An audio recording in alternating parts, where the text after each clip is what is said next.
Hey there, and welcome back to ClearPath Conversations. I'm Mark Bernardin.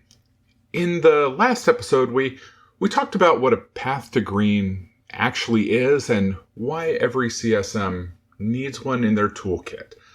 We covered the framework, the mindset, and why this isn't just about rescuing red accounts. It's about building a repeatable process for turning instability into account health.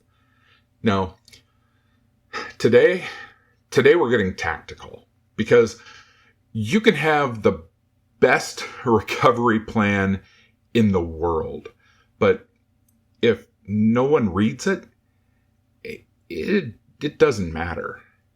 And I've seen plenty of get well plans that were 50 pages of dense analysis, dozen or 15 action items with no owners, a timeline that made everyone's eyes just glaze over before they even got to page 3.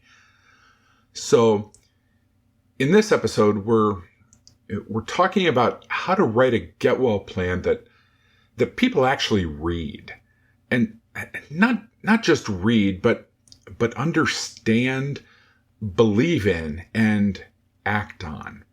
Because if your plan doesn't move the needle, you're just writing fiction. And let me tell you about a time that I got this wrong. Early in my customer success career, Beckett Cofence, actually, even when it was still FishMe, I inherited a red account, Scarlet Red. It was a big enterprise customer. They were a total mess. They had multiple escalations, no clear owner on their side. Sentiment was in the basement. Classic train wreck. I did what I thought was right. I wrote a comprehensive recovery plan, and I mean comprehensive. 37 pages. I had charts, timelines, root cause analysis, gap analysis, risk mitigation strategies, everything. I was proud of it. I thought it showed that I was really taking this seriously. I sent it off to my VP, my counterpart over in the sales team, also the customer's executive sponsor. And you know what happened? Nothing happened because nobody read it. My VP in one of our one-on-ones told me later, Mark, I got to page 4 and I didn't know what we were going to do first. My sales guy forwarded it to the customer with a note that said, oh, let's talk about this in our next call. And from the customer, radio silence. That plan took me 3 days over a weekend to write, and it accomplished nothing. So I learned something pretty important that week. Length does not equal quality, and detail doesn't equal clarity. And if you can't communicate the path forward in a way that makes people say, I got it, let's go, you haven't done your job. So let's talk about what actually works. A good get well plan it's not a novel.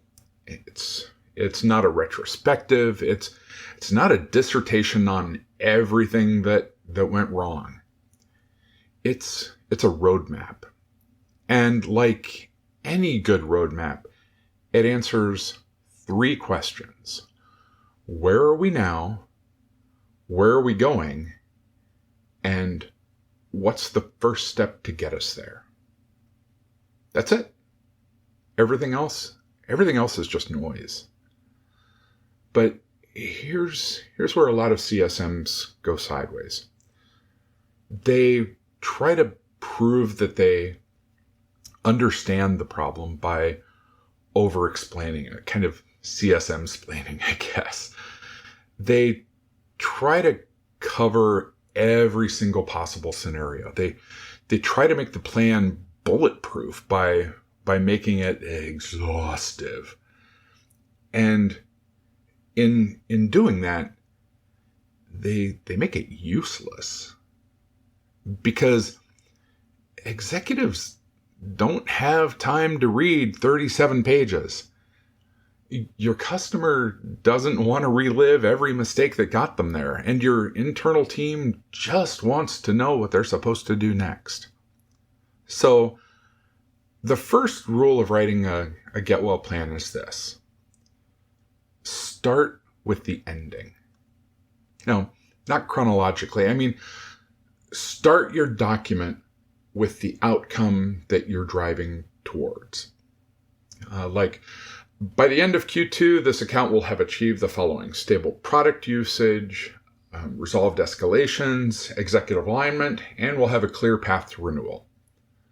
That's it. That's your guiding star. Everything in your plan should connect back to that. And then, and here's the key, you work backwards from that. Not forward, but backwards. You say, if we're going to hit that outcome, what needs to be true in week 8? What needs to be true in week 4? What needs to be true by the end of this week? And that's how you build a plan that actually works, because you're not just listing problems, you're defining milestones. And every milestone has a clear owner and a clear deliverable. Let me give you a real example. I once worked with a customer, a large financial services company, where we had just lost trust. Their IT director wouldn't return our calls or our emails. Their CISO had escalated to our CEO, and internally, everyone was panicking. The plan I wrote was 3 pages. Page 1 was the current state, just 3 bullet points. Customer sentiment is red.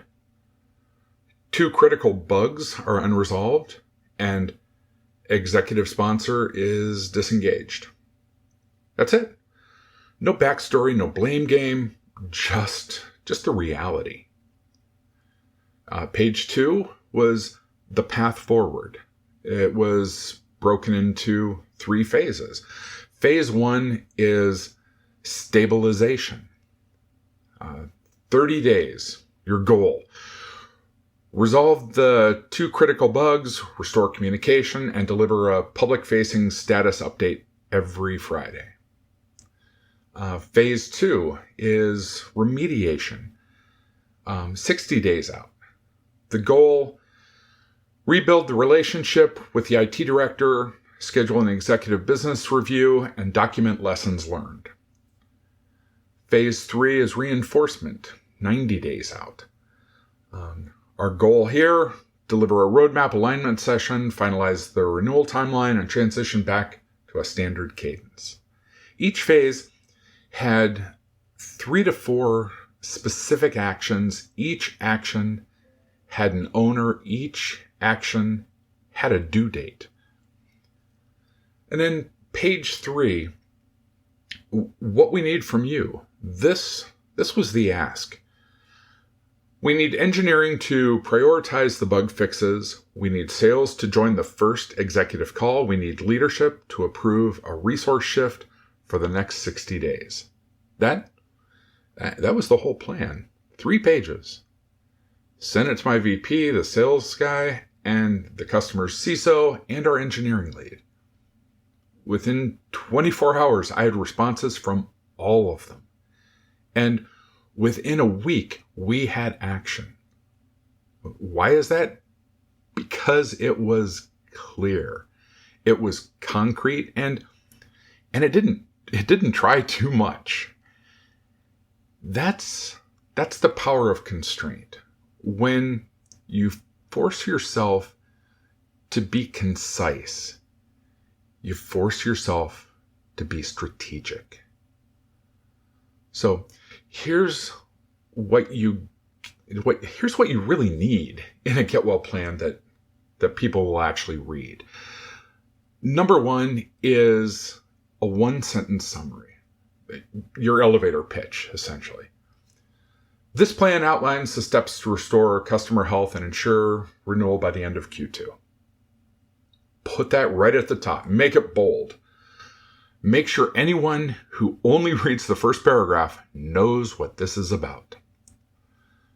Number two, current state in 3 bullets or less. Not 3 paragraphs, 3 bullets. Sentiment is read. 2 critical escalations remain unresolved. Customer is threatened to evaluate alternatives. That's all you need. You're not writing a memoir. You're providing context. And number 3 is the outcome that you're driving towards. Again, your guiding star. By such and such a date, we will have achieved the following: resolved escalations, re-engaged the executive sponsor, and confirmed renewal intent. Make it measurable, make it specific, and make it a statement, not a wish.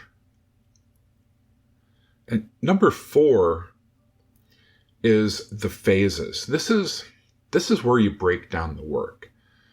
3 phases is usually the right number: stabilization, remediation, reinforcement, or whatever makes sense for your situation. Each phase gets a name, a time frame, and a clear goal. That's it. Number 5 is the actions. This is where, and this is honestly is where most plans fall apart, because people list actions without owners, or they list owners without due dates, or list due dates without defining what done really looks like. Don't do any of that. Every action needs 4 things: a what, a who, a when, and how will we know that it's done? Like engineering will resolve bug 1247 by March 15th, confirmed by customer acceptance in their staging environment. That's a good action. It's specific, it's owned, and it's measurable. Number 6 is the ask. This is where you tell people what you need from them. And this part is non-negotiable. If you're writing a plan, you need support. So ask for it. We need product to prioritize this feature request. We need sales to join the next executive call. We need leadership approval for additional implementation hours. Make the ask clear. Make it accountable, and make it upfront.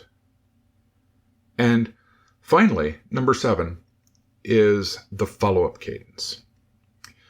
We will provide status updates by email every Friday and hold a weekly internal sync every Tuesday morning at 10 a.m.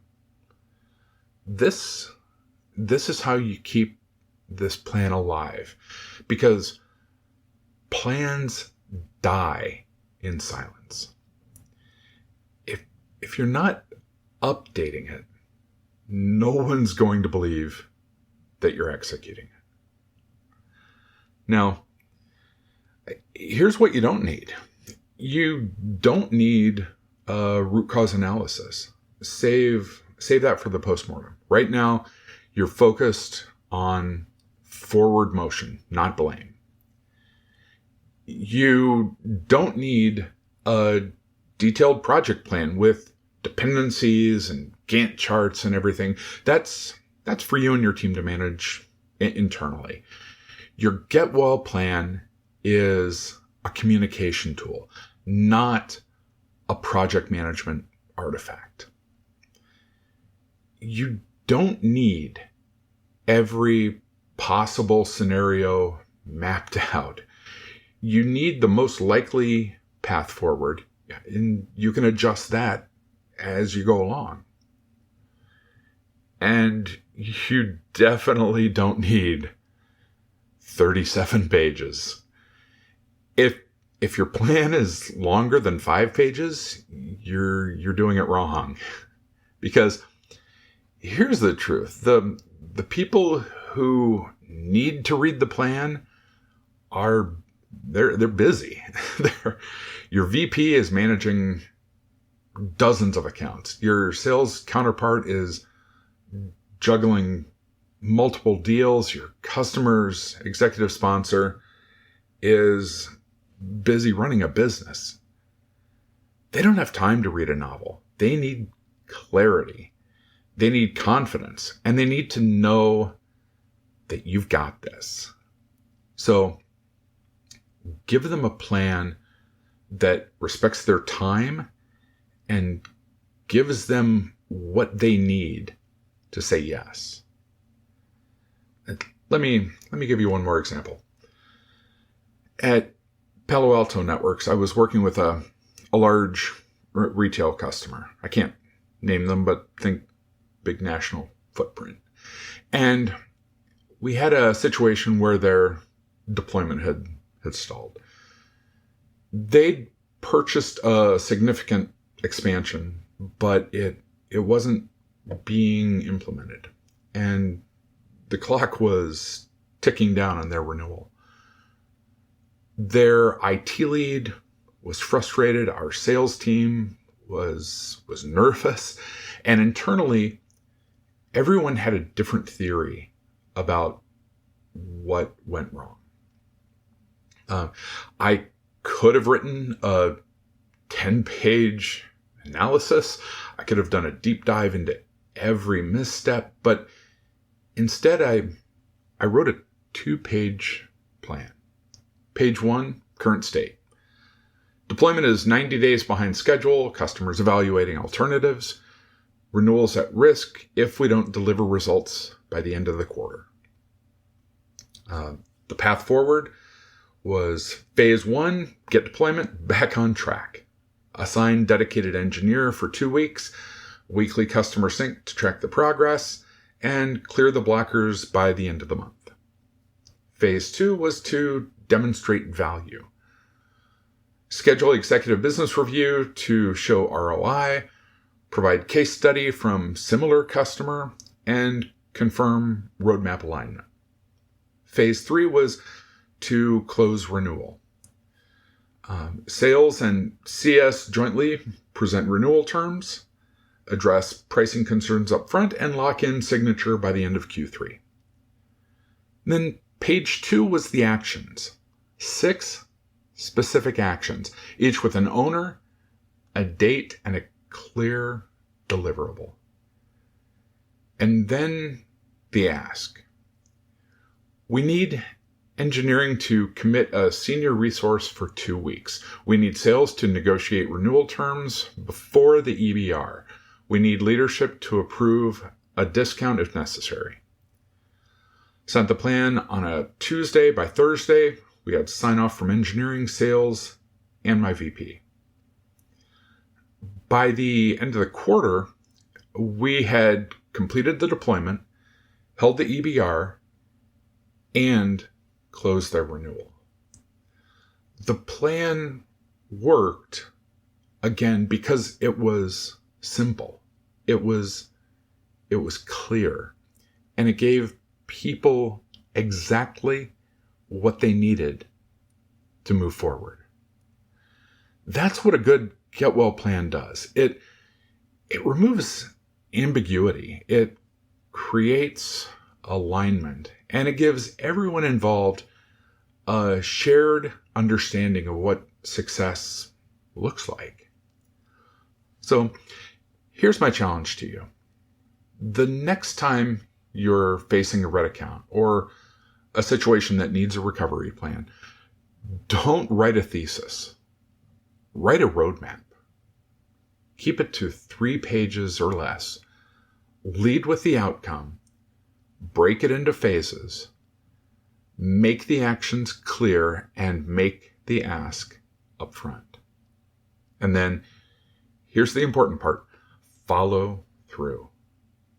Because the plan is just the beginning. The real work is in the execution. But if you start with a plan that people actually read, you're miles ahead of a lot of CSMs. Now, if you want a template for this, I've got one. It's part of the Path to Green toolkit that we have available at clearpathcx.com. It's called the Get Well Plan Framework, and it walks you through exactly how to structure this. It includes a 1-page summary template, phase-by-phase action tracker, and a stakeholder communication guide. It's designed to help you write a plan in under 2 hours that you can send out with confidence. So check that out if you want a head start. In our next episode, we're going to be talking about what happens before you ever send that plan. Because the truth is, a get well plan doesn't work in a vacuum. You need internal alignment before you take it outside. So we're going to talk about how to rally sales, support, product, everyone behind your recovery plan, how to get buy-in from leadership, and how to make sure everyone's rowing in the same direction before you ever hit send to the customer. Because if your team internally isn't aligned, your plan's dead on arrival. So until then, here's what I'd love you to do. If you're currently working on a red account or a situation that needs a recovery plan, pull out whatever document you've been working on. Read the first page and ask yourself, if I only had 2 minutes to explain this to my VP, could I do it from this document? If the answer is no, simplify it.